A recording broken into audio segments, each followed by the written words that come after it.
Quinine న్యూస్కు స్వాగతం. వేల్పూర్ మండల కేంద్రంలోని రామన్నపేట గ్రామంలో అయ్యలగుట్ట జాతర ఘనంగా నిర్వహించారు.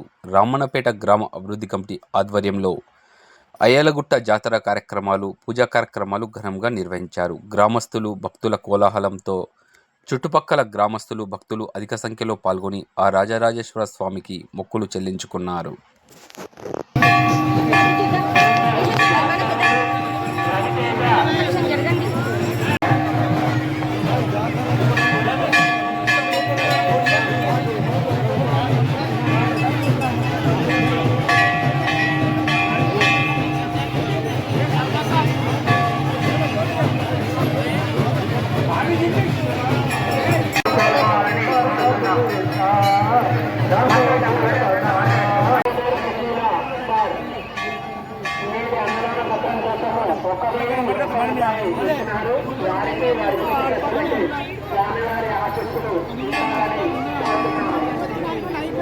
కాదు అయిపోయింది గంటే పని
స్వామివారి ఆశీస్సులు ఎల్లవేళలా ఉండాలని కోరుతున్నాము.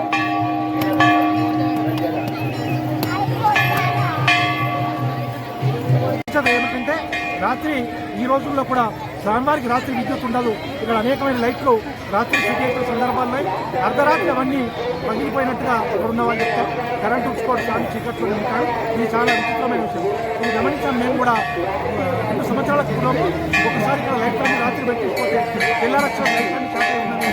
ఒక్క లైట్ కూడా అంటే స్వామివారి చీకట్లో సహజ సిద్ధమైన వెలుగులో మొత్తం ఉంటాడని చరిత్రకొని చెప్తారు. అది నిజంగా మేము కల్లారా చూడడం జరిగింది. ఈ మొదలు 300 సంవత్సరాల పైన చరిత్ర గల ఈ ఆలయము స్వామివారికి గుడి నిర్మించమని చాలామంది అంటున్నారు. కానీ స్వామివారికి ఎవరో కనిపిస్తుంది. నేను యొక్క వృక్షం కింద మరింత కింద మాత్రం ఉంటాను. గుడి నిర్మించవద్దని ఎవరైతే ప్రభావం చెప్పాడు. ఆనాడు ఆ భక్తులు చెప్పిన మాట ప్రకారం ఈనాటి స్వామివారికి గుడి నిర్మించడం అనేది లేదు. స్వామివారి కోపంకి వెళ్ళి ఆ క్షేత్రం అక్కడ కూడా ఉంది. అక్కడ వచ్చినట్టుగా చరిత్రకారులు చెప్పారు. కానీ స్వామివారు ఇక్కడ అక్కడ ప్రతిరోజు సాయంత్రం వేళ సంధ్యా సమయం వేళ ఈ ప్రాంతమంతా తిరుగుతున్నప్పుడు చప్పుడు వస్తున్న ఈనాటికి మనకు పూర్వీకులు చెప్తుంటారు. ఇది ఈ క్షేత్రం యొక్క వైమానిక ప్రదేశంగా మరి ఈ చుట్టుపక్కల గ్రామాల్లో ఒక చక్కని ప్రాశస్తం స్వయంగా వెలిసిన దేవుడు ఎవరంటే ఇటు భీమన్ నందీశ్వరాలయంగా చెప్తారు. అదేవిధంగా రామన్నపేట అయ్యలగుట్ట రాయరాజేశ్వర స్వామి చెప్తారు.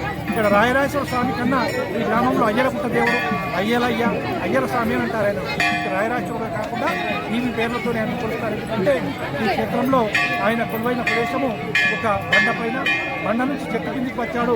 ఆ చెట్టు కింద నిలబై ఉన్నట్టు ఆనాటి నుంచి అక్కడే ప్రతిష్ఠించబడ్డాడు.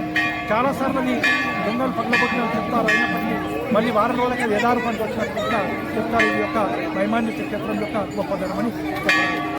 ఎప్పటికప్పుడు వార్తలను వీక్షించేందుకు Q9 న్యూస్ ని సబ్స్క్రైబ్ చేసుకోండి, లైక్ చేయండి, షేర్ చేయండి. విలువైన సమాచారాన్ని ముందుగా మీరే తెలుసుకునేందుకు బెల్ బటన్ ని క్లిక్ చేయండి.